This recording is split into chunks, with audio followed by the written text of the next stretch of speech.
Hello my dear, how are you? कैसे हैं आप सब? आई होप आप सब बहुत अच्छे होंगे और अपनी लाइफ को बहुत अच्छे से एंजॉय कर रहे होंगे। स्वागत है आप सबका आपके अपने ही चैनल माइंड मैटर्स 2025 पर। तो आए सबसे पहले सबसे इम्पोर्टेंट काम जो हम हर वीडियो के शुरुआत में करते हैं वो करते हैं कि इस पूरी कायनात को हम ग्रैटिट्यूड ऑफर करते हैं, धन्यवाद देते हैं कि वो इतना प्यारा और इतना सेंसिटिव सा काम हमसे ले रही है और हम पूरी शिद्दत से उसका ये काम कर रहे हैं। उसने हमें मीडियम चुना है तो हम 100 नहीं 200% दे के उसका मीडियम होने का काम कर रहे हैं।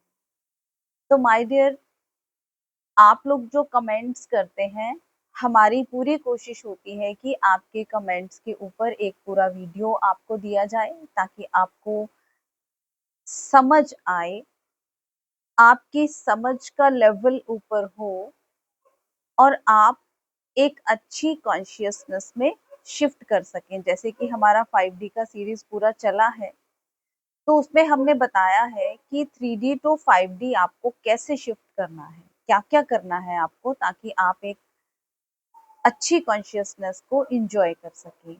तो उसी में हमें एक क्वेश्चन पूछा है हमारे साधक ने, संगीता जी ने। उन्होंने कहा है कि 5D में काम वासना किस लेवल पर होती है, ये काम हो जाती है? 5D में काम वासना पर डिटेल में वीडियो बनाओ प्लीज। और उसके साथ ही नीचे एक और कमेंट आया है गोविंद जी का। वो लिखते हैं, यस 5D में होने पर इसका क्या होता है? मुझे सेक्सुअल डिजायर नहीं होता, बॉडी के लेवल पर सब कुछ ठीक है लेकिन माइंड में डिजायर नहीं होता, चेजिंग वाली एनर्जी नहीं है। ये तो गुड है लेकिन बिल्कुल डिजायर नहीं होना तो रिस्क है क्योंकि I am married. Please detail में वीडियो बना दो। बहुत ही इम्पोर्टेंट टॉपिक आपने उठाया है जो कि बहुत ज़रूरी है आजकल के टाइम के लिए। तो इस पे हम डिटेल में बात करते हैं।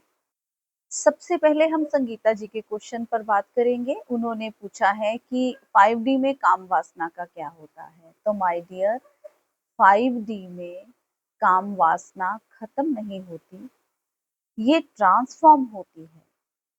अब कुछ पॉइंट्स मैं आपको बताऊंगी जिससे कि आपको क्लियर हो जाए कि 5D में काम वासना का क्या होता है। पहले मैं आपको ये बताऊंगी कि 3D में जब हम होते हैं तो 3D अवस्था में काम वासना की क्या डेफिनेशन है। 3D में काम वासना माइंड से ड्रिवन होती है। 3D में काम वासना शरीर और माइंड से ड्रिवन होती है। शरीर और माइंड, ये दोनों, बॉडी और माइंड, ये दोनों इन्वॉल्व होते हैं अगर आप 3D में है तो।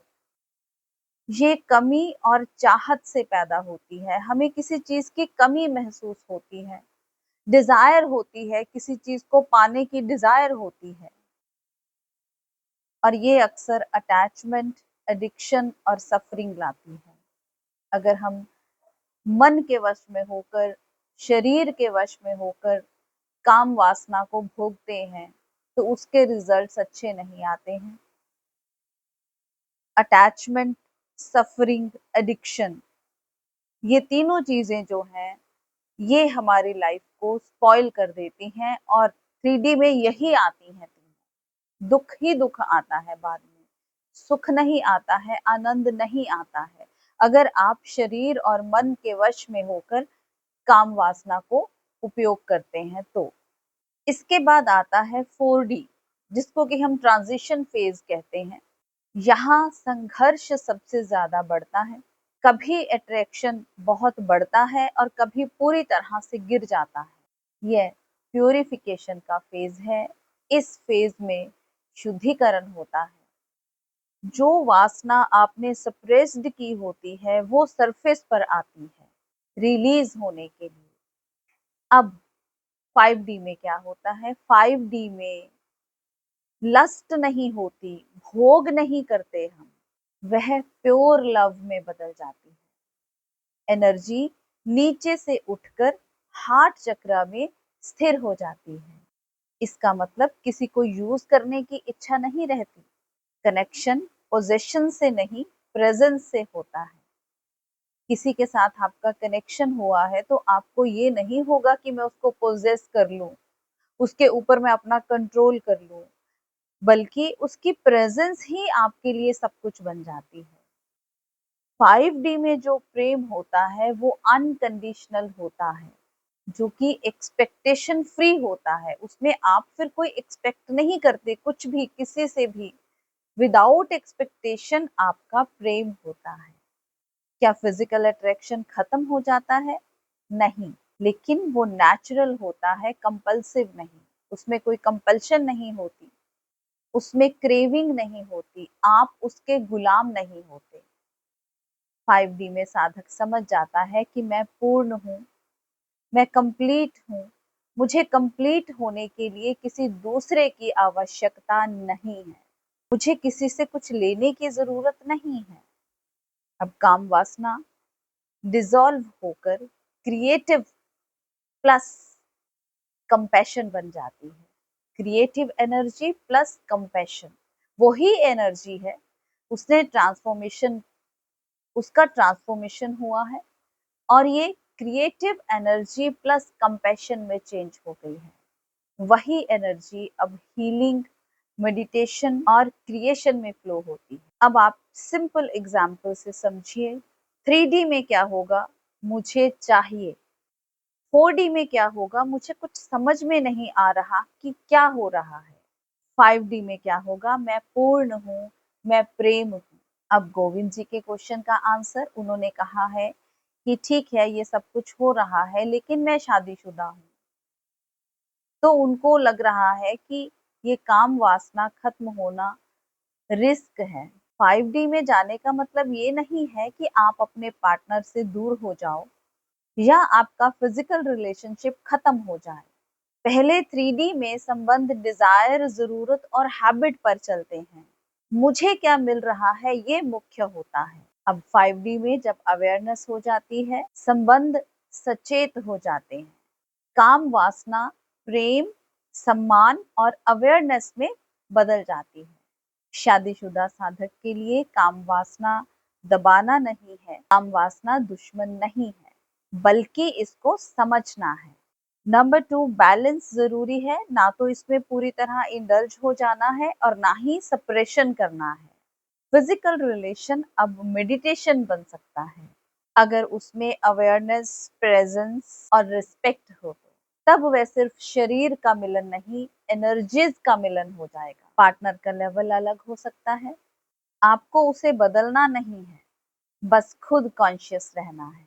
अब सबसे बड़ा डर लगता है कि क्या मुझे ये सब छोड़ना पड़ेगा? नहीं, आपको छोड़ना नहीं है, बस आपको अनकॉन्शियसनेस से कॉन्शियसनेस में शिफ्ट करना है। 5D में काम वासना खत्म नहीं होती, बल्कि ये पूजा में बदल जाती है, प्रेम में बदल जाती है, आपका संबंध पूजा में बदल जाता है। तो माय डियर, आई थिंक आपको समझ में आया होगा कि 5D में जो काम वासना है वो शरीरों का मिलन नहीं रह जाता, वो एनर्जीज का मिलन होता है। अगर सच में आप एनर्जीज को समझ जाएं तो आपकी चेतना एक अलग ही लेवल पर पहुंच जाएगी। आई होप आपको अपने सवाल का जवाब मिला होगा। ऐसे जब भी आपको समझ से भरे हुए क्वेश्चंस करने हो तो जरूर किया कीजिए। जैसे ये क्वेश्चन बहुत ही समझ से भरा हुआ था, ऐसे आप कमेंट्स जरूर किया करें ताकि जो लोग कमेंट कर नहीं पाते उन तक भी हमारी बात पहुंचे। अब ऐसा क्वेश्चन जल्दी से लोग नहीं कर पाते, लेकिन आपने अगर किया है तो आपके इस क्वेश्चन से बहुत सारे लोगों को हेल्प मिलेगी। तो ये भी एक प्रकृति का काम है, तो कमेंट करते रहें प्लीज। आपका अपना चैनल है, लाइक करें, सब्सक्राइब करें, शेयर करें, प्रेम देते रहें। मिलते हैं अपने अगली वीडियो में, तब तक के लिए बाय बाय।